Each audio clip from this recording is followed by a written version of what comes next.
All right. It could be that more people will join us, but maybe we can start anyway. This is meant to, if you're in the right room, this is meant to be something of a virtual networking session regarding measurement in health literacy. It's absolutely no problem if it turned out that you were hoping to focus on a different topic, that you would beat a quick escape and go to a different room. That's fine too. But it's a smallish group, and maybe it'd be good if we could go around. Of course, we're not in person, so maybe the way we will do this is if you, after you introduce yourself and maybe what your interest is in health literacy measurement, if you have such a thing, and where you're dialing in from, if you would then call on the next person. So you get to popcorn, you get to choose the next person to pop out.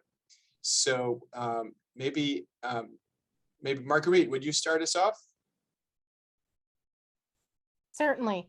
I'm Marguerite DeBello. I am an associate professor at Eastern Michigan University in Ypsilanti, Michigan, which is just outside of Ann Arbor. My interest with health literacy primarily focuses on how are we measuring health literacy in education as we prepare providers. Particularly, I'm looking at nursing students. And Samantha. Thank you, Marguerite. My name is Samantha. I work at Moffitt Cancer Center. Our research team works on colorectal cancer prevention, so I'm interested in cancer health disparities. And I'm glad to be here with you all today. And I will kick it over to Carol. Hello, everyone. Thank you, Samantha, for going first. My name is Carol Wolkstad. I work alongside Samantha with our colorectal cancer studies at Moffitt Cancer Center. We do a lot of educational materials, Spanish, English, and Samantha also has the Haitian Creole, so we have some information about that. I'm very excited to be here and see how the discussion goes. But you get to choose the next person. Neville, you're muted. I'm going to go ahead and choose Heather. Hi, I'm Heather Todd. I'm the Patient Education Coordinator at Rush University Medical Center in Chicago, Illinois. And okay, I need to pick the next person. All right. Let's go with Robert. Rob Logan, National Library Medicine, retired. And who do I pick? I'll take Dr. Mead.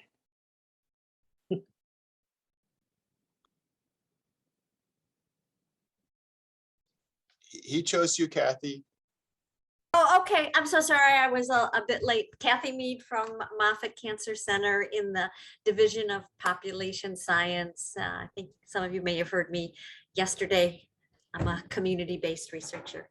Thanks, Michael. So I should pick somebody? But just before, so the theme of this session, that networking session, is for measurement, and yes, so measurement. It's yes. So if you meant to be in a different room, that's fine too. Nope, I want to be with measurement, and I'll just say that over the years we've used a lot of tools to measure health literacy, some that have worked and some that haven't. So I'm very interested in the session. Thank you. All right. So tools that didn't work. That's the topic. So now you get to choose somebody else. Okay, I don't know who hasn't. There's a user. Should I select the user? All right. So Kathy's asking the user to identify themselves. Him or herself, yeah. User may wish to stay incognito. So I think you chose Gary. Okay, thank you. Good afternoon. So my name is Gary DeRouche, and I'm here in Rhode Island. So greetings to Carol Cummins, just north of you a little bit. And I guess I'm a creator of content to help patients, hopefully on a better path, a journey of healthcare. So I'm very much interested in measurements because we're constantly trying to develop content that meets the needs of our patients. And let's see. I guess, well, Carol Cummins, since we're from the same state. Hi, everyone. I'm Carol Cummings. Nice to meet you, Gary. I might be getting in touch with you. I'm affiliated with Rhode Island College, and I have been working with some health centers in the state of Rhode Island around measuring health literacy. So I'm really interested in what goes on at this meeting. And I'm going to pick Sarah. Good afternoon, everyone. I'm Sarah McBain, and I work for Ontario Health in Ontario, Canada. And I'm interested in measurement because we're undergoing kind of a health system transformation right now, and we have historically been more focused on patient education and creating materials for patients. And we're interested in moving more into looking at some health literacy measurement and how we might be able to do that on a provincial scale. So I thought this might be an interesting session for learning about that. Oh, and I will choose, oh gosh, I can't see all the participants. Everyone I can see has gone already. Let me just see. Cheryl, have you gone? I have not. Welcome. Sorry, I joined a few minutes late. My name is Cheryl Bamus. I'm an associate professor at the University of South Florida College of Public Health and the director of our Centers of Excellence in Maternal and Child Health.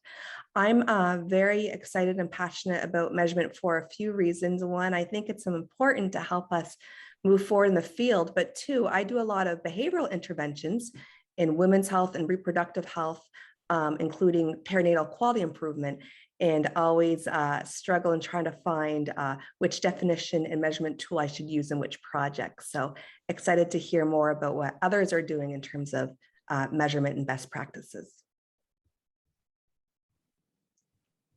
And I'm not sure who has not gone, if someone could help me.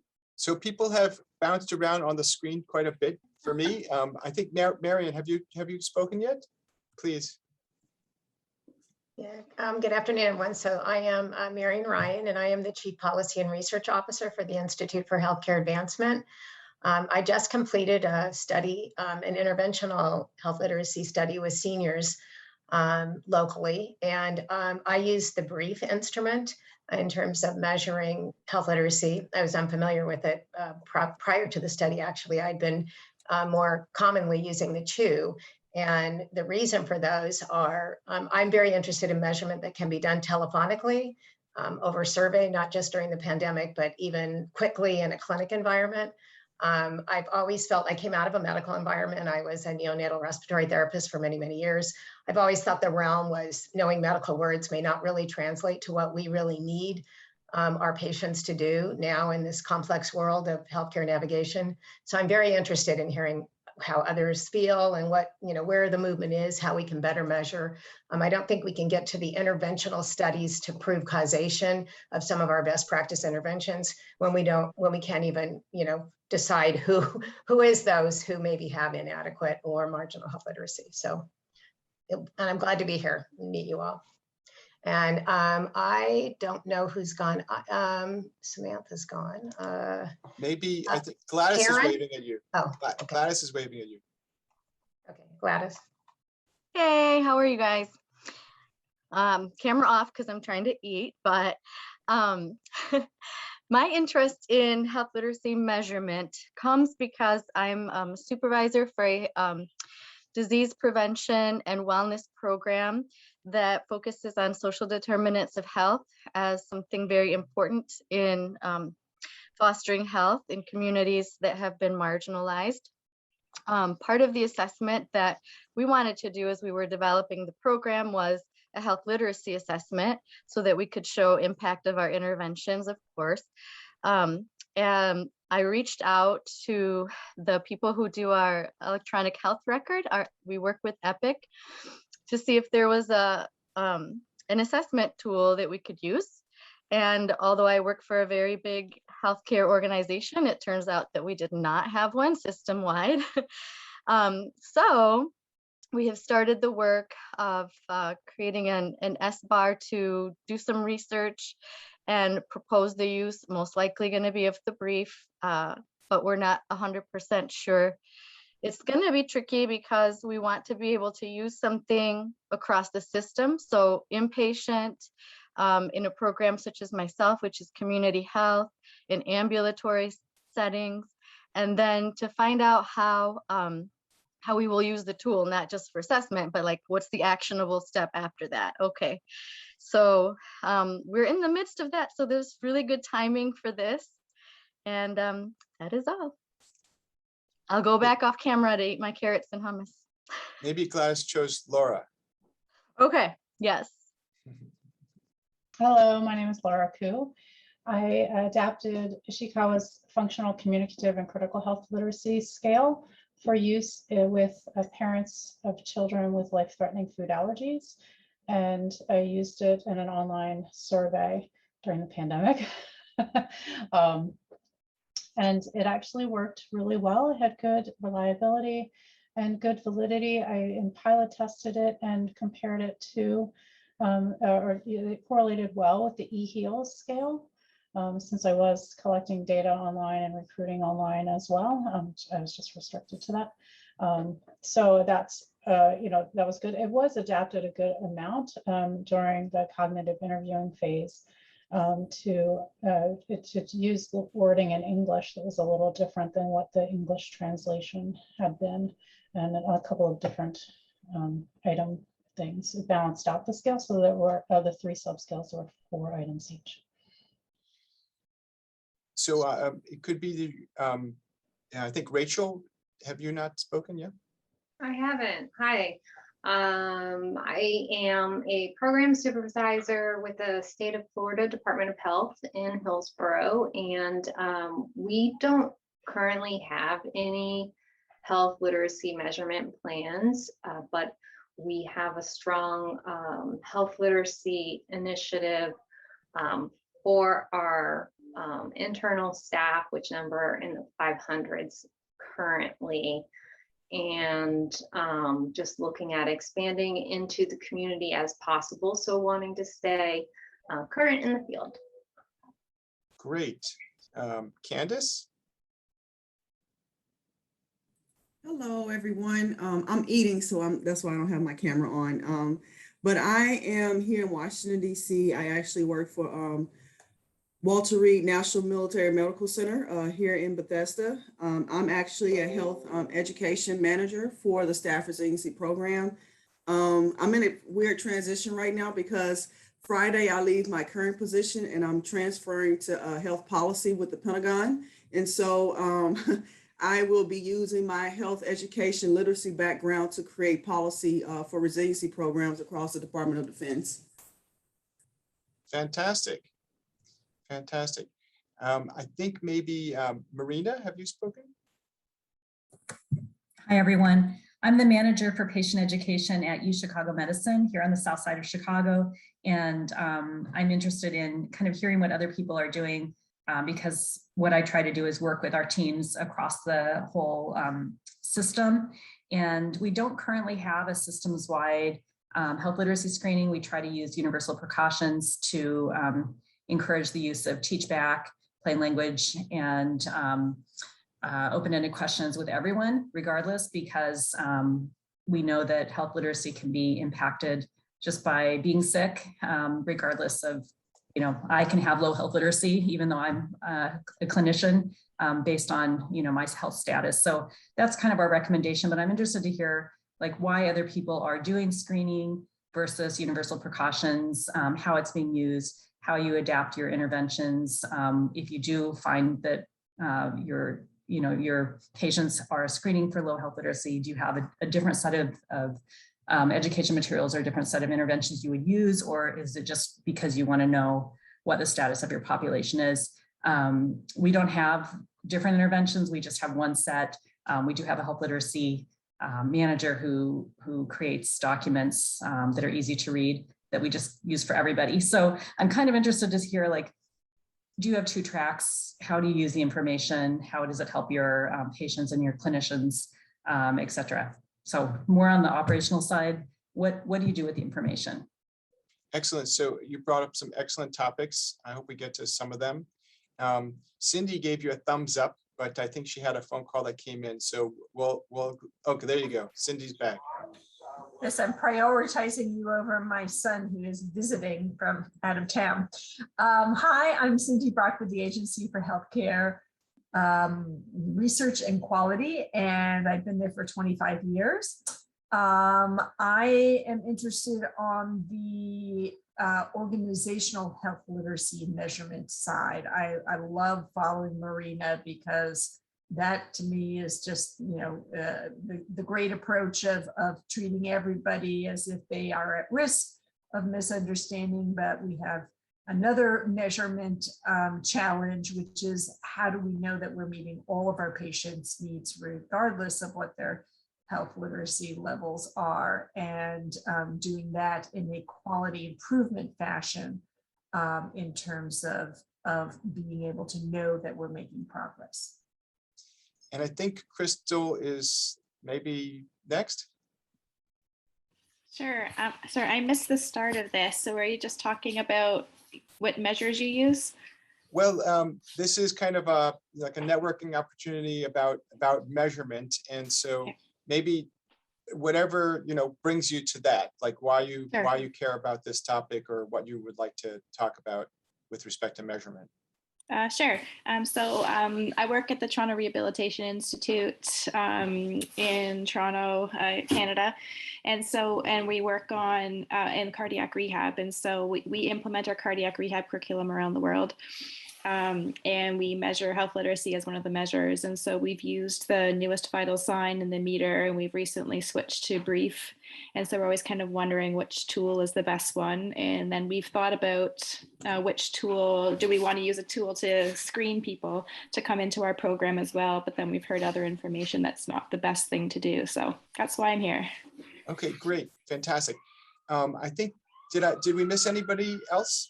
Oh, Karen, I'm sorry. Sorry about that. That's okay. I also joined a little bit late. Okay, yeah. I'm Karen Ross. I'm a patient and family education coordinator for a health system here outside of Philadelphia, Pennsylvania, in the Doylestown area in the suburbs. And I also manage a health literacy grant here for our organization. And I also have been involved with health literacy as far as mostly document development, reviewing things for health literacy. And our hospital uses the universal precautions approach also, which I think many hospitals do. However, I'm really interested in learning about how we measure health literacy. Like I have not heard of many health literacy measurement tools, but in particular, how do we take then credit and put it into a project? For instance, I'm just starting to do teach back throughout the hospital, and I really feel there would be value in getting some baseline data and then seeing how we can measure outcomes for that for improvement. So I'm looking at it from a quality improvement standpoint. And since I'm new to this area, I thought that this would be a great group to brainstorm with, get some information and learn. So thank you. Fantastic. We have another couple people who've joined. Marianne, I don't know if you'd be open to saying hi and showing us. There you are. Hi, sorry, I'm just joining. I assume we're doing brief self-introductions and Yes, why and this what? Yes, and why measurements on your mind? Yeah. Yeah, I'm Marianne Abrams. I'm a pediatrician. I'm at Nationwide Children's Hospital at The Ohio State University College of Medicine in Columbus, Ohio. Been working in the field for about 15, 20 years, Cindy, is that right?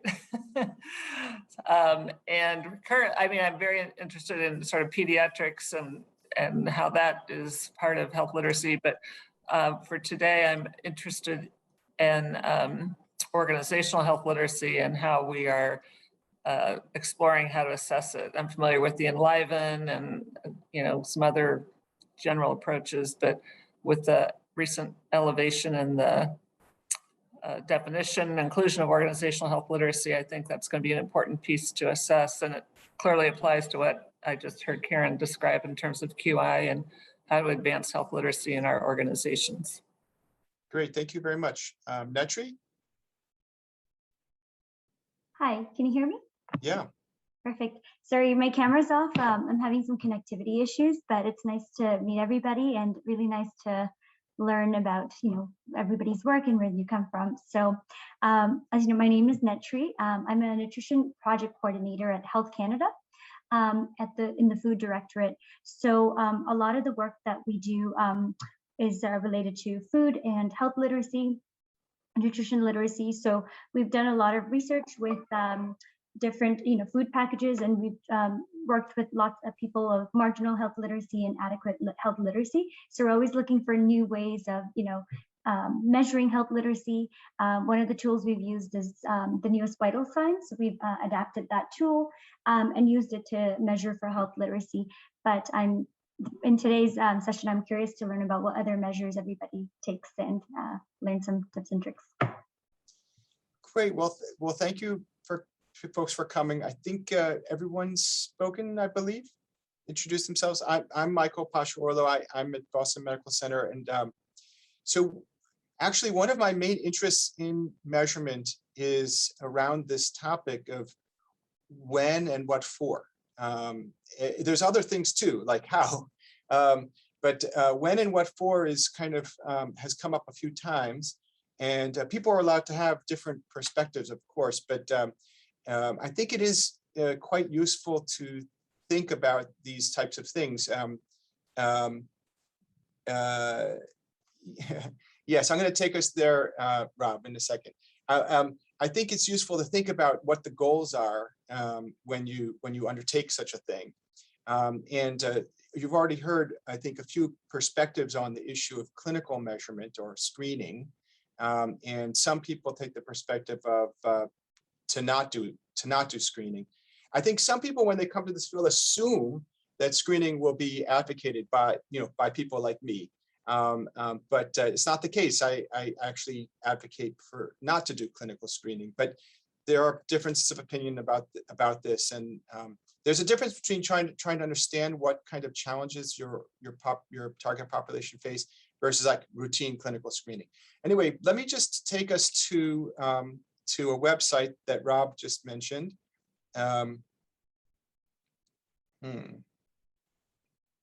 Why is it not showing me where I want to show? I want to go to. Here we go. So can you see the tool shed? Yeah. So we maintain. Rob helped us create this at Boston Medical Center. We maintain a tool shed that currently has 216 measures. Have most people have been able to know about this? I see some nods yes and some nods no. So just to, having a tool on this website does not mean we endorse the tool exactly. What it means is that a validation study has been published, and that we that meet some basic criteria for a validation study, and you can use this website to find tools. And every quarter we add new tools, go through the literature and identify tools for. Now this website currently, I have to say, because it came up several times, this is measurement at the patient level. And it would be fantastic, and we might have to go back to the National Library of Medicine, who initially funded this with support from Rob Logan, who's right there wearing a red shirt, but is now retired. This would be fantastic if we expanded this site to include measures of organizational health literacy. And I think that's one of the things I'd like to see happen. We have to figure out how to do that. But one of the things that you can do is you can use these filters. I'm going to just show you that you can, different domains that are measured, specific context, health context, or public health contexts, different measurement validation methodologies. There's some that are developed using IRT methods, others using more traditional RASH techniques. The number of items in the tool, you can squiggle that up and down. The approximate validation time that it takes to administer the tool, how big the sample size was, the target population by year, by age. If you can just download the tool from the website, we're constantly working with authors for permission for their tools. How it's done, if it's computer-based, face-to-face, mailed, or paper. A couple of times it's come up already, like, with the, if it can be done on the phone and stuff like that. And language, look at all the languages that are in here. Whew. Right, so health literacy has been spreading around the world. So even to list a specific language, you have to kind of figure out, okay, that was done where, because there is no one language. There's not one Spanish, there's not one Arabic, there's not one English. So, you have to think of language, but also more specifically when you're thinking about the type of work you need to do. There's another parameter here to filter on. Is it going to be a self-reported measure, or is it going to be a test-based measure? And things like that. So you can, you know, use the filtering here and identify tools. Just to, maybe I'll have someone play a game with me. Heather, will you just choose some filters for us? Sure. Okay, how about let's do numeracy? Ah, fantastic. So there are 88 tools that say that they measure numeracy. And cancer. Now we're down to 5. So that's probably a short enough list. Mhm. You can just choose one, like that one. And then you could like go to the measure. And now you have the paper. You can see the validation stuff. And in this, it happens in this paper that at the end there's, I believe is that the tool is connected. So you basically, that's the idea. When it works, you know, not all tools are directly available through the site like that. Some of them you have to go, and if you see, you can also click here, read more details, and then you actually get a lot more details in terms of the psychometrics. And then if you want to correspond with the author, you get their email and stuff like that. One of the things that we're looking to expand on the site, but hasn't really happened so much yet, is for people to start giving more feedback about the tools, so we can have comments. So, you know, tools that worked for you, tools that didn't, and why, you know, stuff like that. I can tell you that, you know, if you say something nasty there, we might have to edit it. You know, you can't say, you know, something horrible, but you know, within reason, we'll certainly would post comments and feedback about these things. So I hope people get the idea. You can pretty much filter as you like, and you don't have to sift through, you know, 200 plus tools all at once. Anybody have any questions about this? You can just go and, you know, try take it on the road yourself sometime. Just go check it out if you haven't been here. There's a lot of stuff. Okay, let me stop sharing. Okay. So maybe for some people that was old, but for some people that was new. So I hope that was worthwhile. I did throw out the idea of expanding the site for other types of measures, like organizational level. I see Cindy has unmuted herself. Maybe she could show me the path. Oh, I wanted to sort of start a conversation in this networking, but I don't know what you planned. So no, please, that's fine. Yeah. So Marina, I thought, asked some really good questions about, you know, for those of you who are doing clinical screening, why are you doing it? And it sort of gets to Michael's, you know, questions, when and why. And you know, are you actually doing something differently for those people who screen is at risk? Are you doing it to prove to your system, yes, we do have those people in that we serve? You know, is it to check a box because somebody said you should pay attention to health literacy? You know, those of you, would love to hear, you know, what's working, what isn't in terms of the screening. And how is it used for improvement?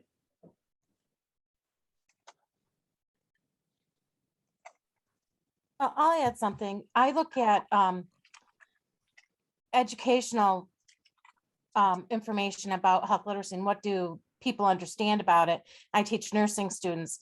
And one of the things that I realized, I have a poster on it, my RN to BSN students that are out in practice. One of the things that I found from their comments during the courses, they had heard about health literacy. They may screen for it, but they never realized how important it was and realized they really weren't using the tools the way they were meant or educating their patients in a way that they really understood.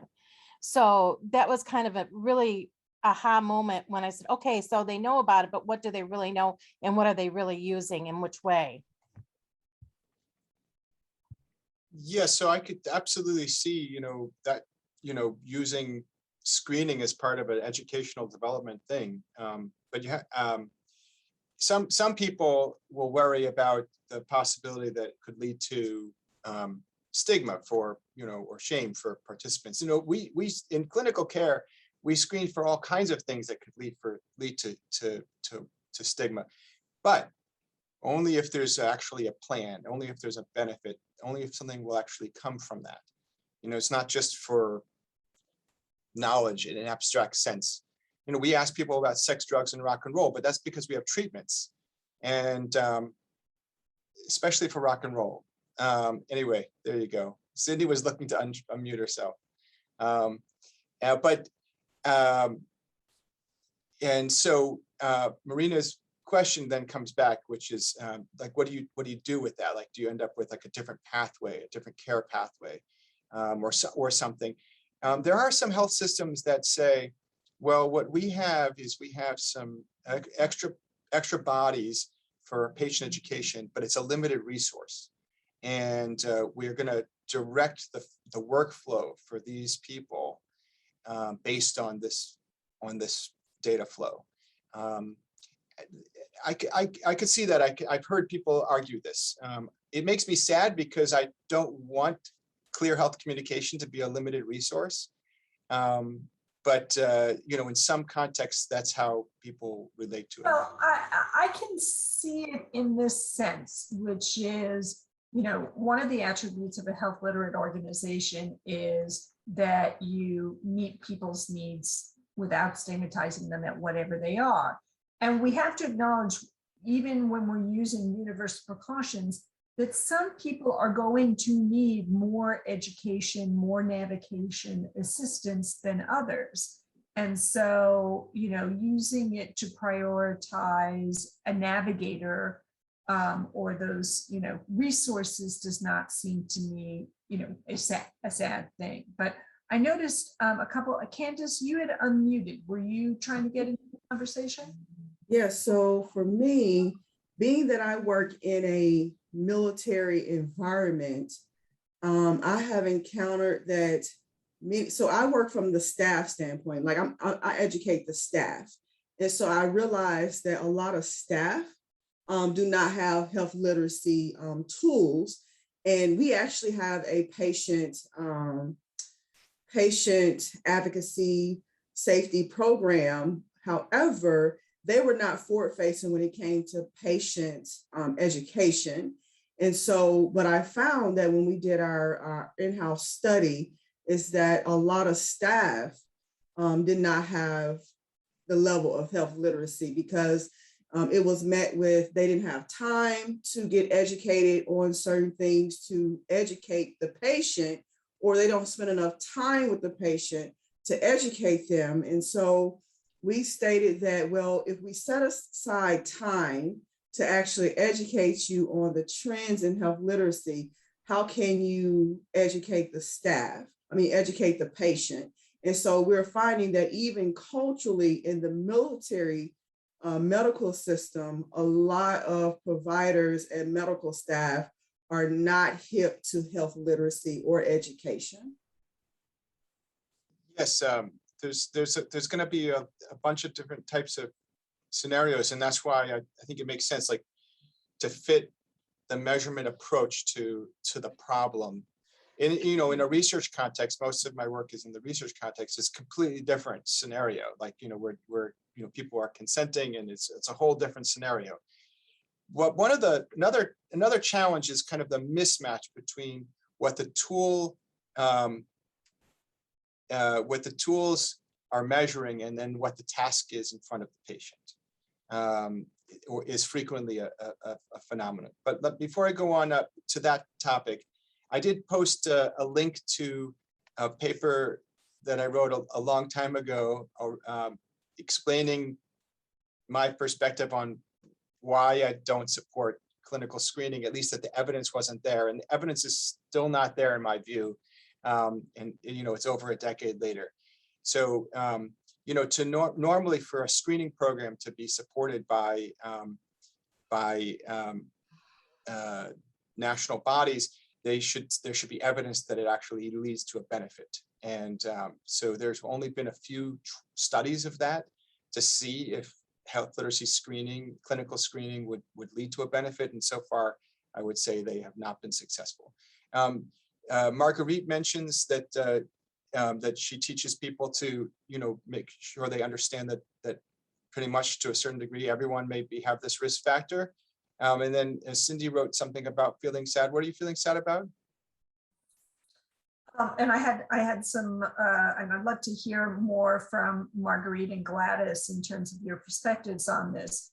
That sometimes, we give a resource out to a few patients to help them navigate what is just a totally complex and confusing system, as a way of kind of ignoring the big problems and trying to redesign the system so that you don't need navigators to get your way through it.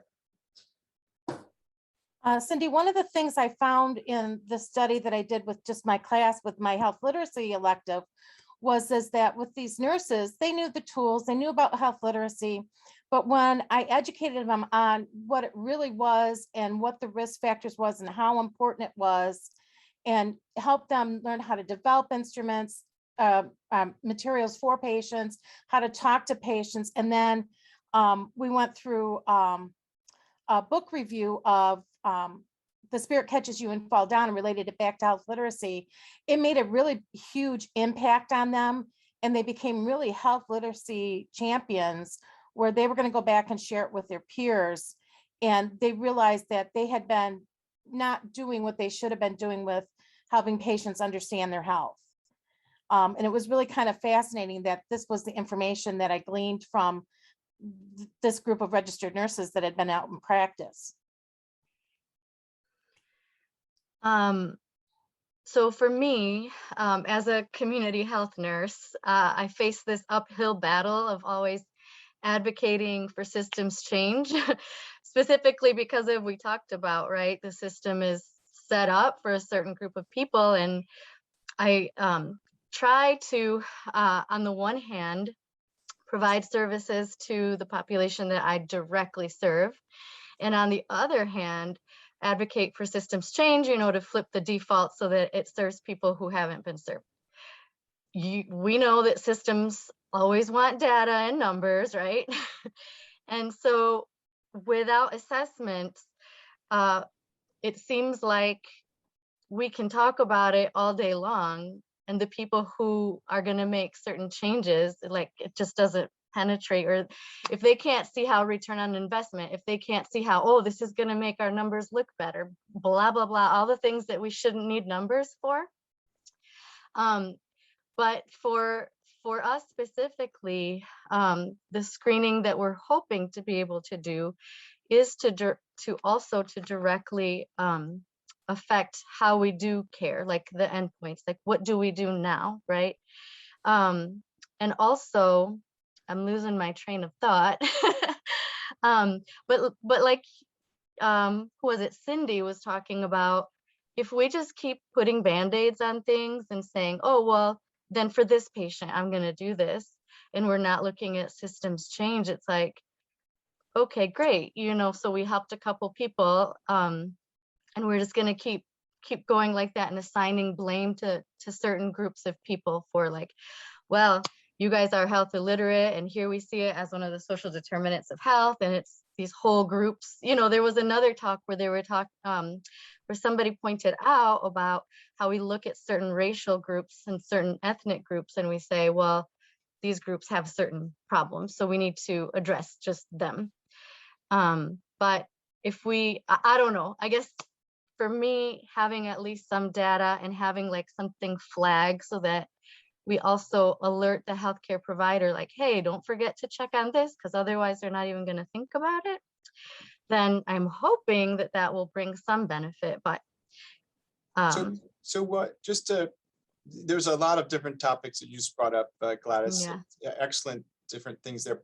One thing that's I think fair to say, looking at the health literacy literature quite broadly, is that in many, many places, people have shown, we've been able to show that there's a difference between what people with low health literacy do and what people with higher health literacy can do.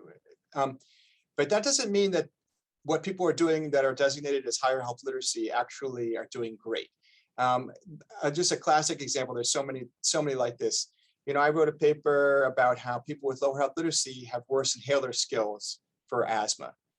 But the people who are designated as higher health literacy also had pretty weak inhaler skills. I mean, like there was a big difference, but it wasn't like a clinically safe scenario. And no matter what health literacy tool you used, the actual skill involved was using the inhaler correctly. And so it wasn't really about, you know, I don't think the mesh, because you could look at the literature and say, oh, we need this extra support, asthma educators or you know, good training for people with low health, but really everybody needed it. You know, everybody really could benefit from safe care and good care.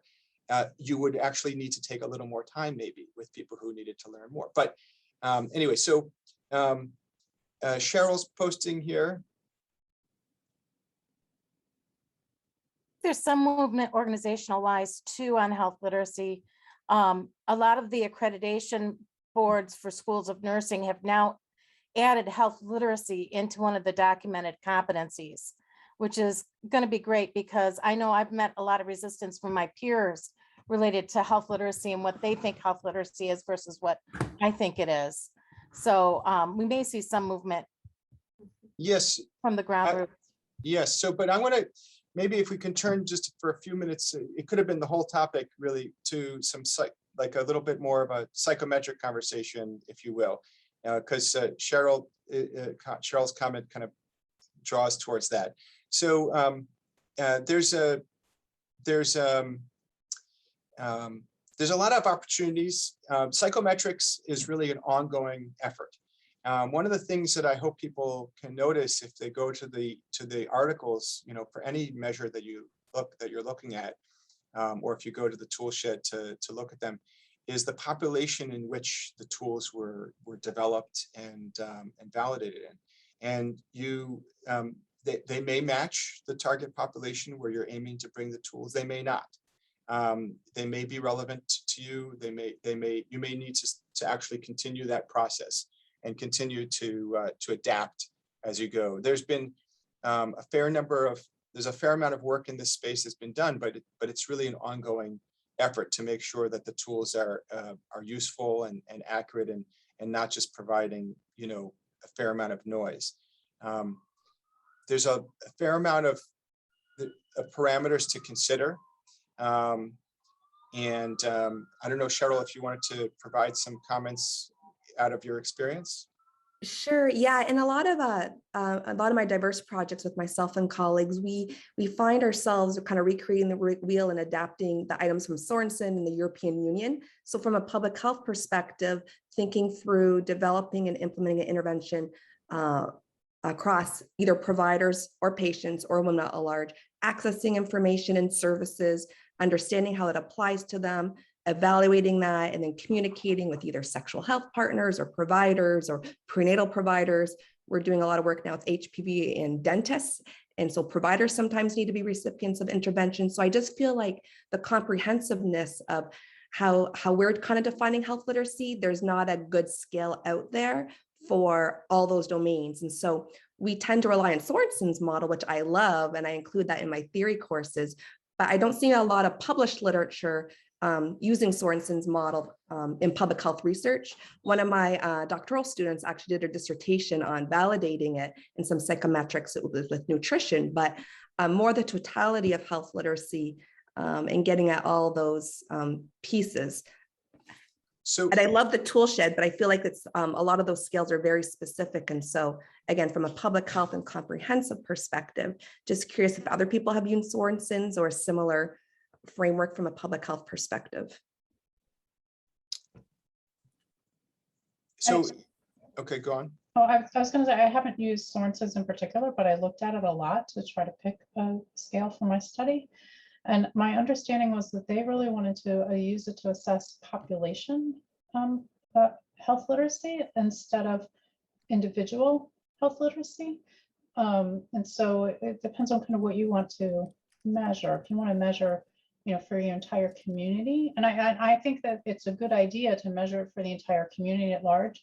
But I work as a nurse practitioner in an academic medical center and a pre-surgical evaluation clinic. And so it's not just the community that surrounds in our city, because we do have patients that come from across the country to see us. And so it would be very difficult to assess the health literacy of our entire patient population. But I think that's one use of it. Yeah. So Rob wants to kick in here. Yeah. Well, I'm going to go back to the previous speaker and follow up what I just posted for everybody to look at. Since the topic of conceptual framework has popped up, okay, I didn't expect it to be, but first of all, the presentation, the plenary presentation this morning was a terrific presentation, challenge to the conceptual frameworks that we have, okay? And a couple of you have already alluded to it in your remarks. And thank you, Michael, for putting that on the program. But I think that there was an article, a chapter that Dean Sillinger published in a book that I wrote published a year ago, that gives a conceptual model that encompasses many of the things that were said this morning. And I sent you the site.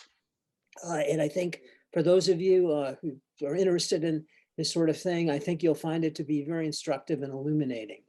To me, a lot of this depends on a lot of the work you do on the framework. But again, I understand that all of you have very specific questions, and that's you need to do this for your employer or where you work, and that narrows it down very, very considerably. Yes. So we only have just a few minutes left for this. There's actually a ton of different topics. Just to follow up, Laura, with what you mentioned, a lot of the European measurement programs have effectively been country-wide efforts and are really actually in the realm of sociology, trying to make sure that to see if the population feels that the health system is fit for them and that the public health system is fit for them. If you're thinking about measurement in that scheme, it's a different type of project. So it's just there's different directions to go in the conversation. One of the breakpoints here is, are you talking about a self-report tool, or if you're talking about a test-based measure? And that gets into what the opportunity, where are you going to be doing this, how, and what for, with whom. So we have to break this off because we have 2 workshops now that in other rooms. There's actually a ton of other things in measurement, of course, that we could be talking about. And we didn't really get to do the kind of networking that you could, do in person, where you can, you could all say, oh, Michael, you just spilled your coffee on your shoe or something.